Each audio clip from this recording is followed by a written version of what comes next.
Missing cars. It was a busy time for the little engines on the island of Sodor. Rheneas had delivered cars of chicken feed, and now he was enjoying the beautiful view as he puffed back to the transfer yards. The narrow gauge controller was waiting for Rheneas. He had one more job for him. "I want you to take these cars of slate to Thomas at the wharf," said the narrow gauge controller. "Yes, sir," wheezed Rheneas. So Rheneas coupled up to the cars and steamed slowly away. Further up the line, Skarloey was taking on more water.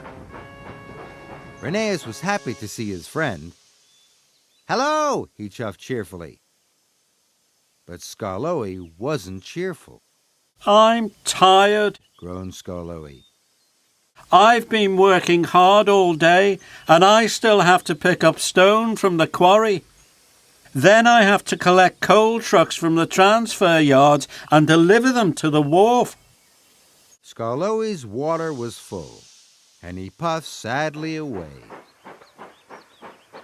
Rheneas wanted to help his friend. Then an idea flew into his funnel. "I'm going to the wharf," he thought. "I could deliver Skarloey's coal cars for him. It will be a nice surprise," he puffed, and he raced quickly back to the yards. Rheneas steamed back into the transfer yards. "Why are you so excited?" whistled Peter Sam. "Can't tell you," cried Rheneas. He didn't want anyone to spoil the surprise for Skarloey. He coupled up to Skarloey's coal cars. Biff, bang, clanked the freight cars. Then Rheneas set off. Soon Rheneas was chuffing up a steep hill. "Pump my pistons," he gasped. "I can't pull my cars and Skarloey's cars. They're too heavy."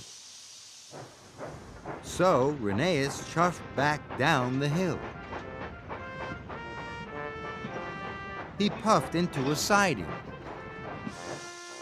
and Skarloey's coal cars were uncoupled. "I'll deliver my own cars first," huffed Rheneas. "Then I'll come back for Skarloey's."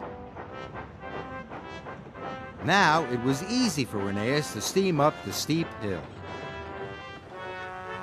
Thomas was at the wharf. He was waiting for the cars of slate.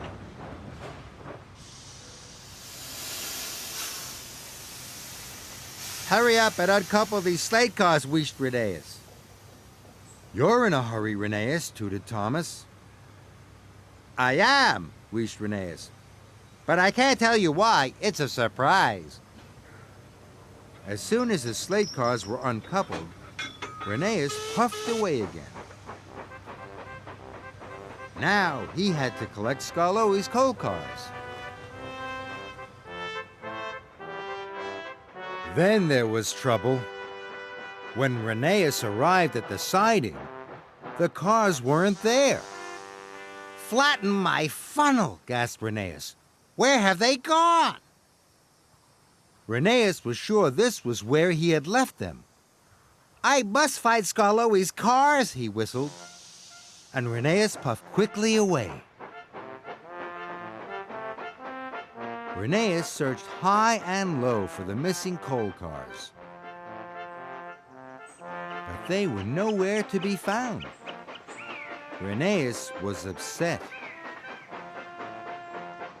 Rheneas stopped at a signal. Skarloey puffed up. He looked very unhappy. "My coal trucks have disappeared," Skarloey cried. "If I don't find them, I will have to go to the depot and tell the thin controller."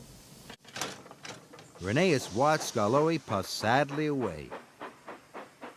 "I wanted to surprise Skarloey," Rheneas sighed. "But I've only made things worse." Rheneas felt terrible. He didn't want his friend to get into trouble. He knew what he must do. I must tell the other engines about my surprise. Maybe they can help me find the missing cars before Skarloey finds the narrow gauge controller. Rheneas arrived at the transfer yards. Sir Handel, Mighty Mac, and Rusty were there. "Please help me," Rheneas whistled. "Skarloey's trucks are missing, and it's all my fault."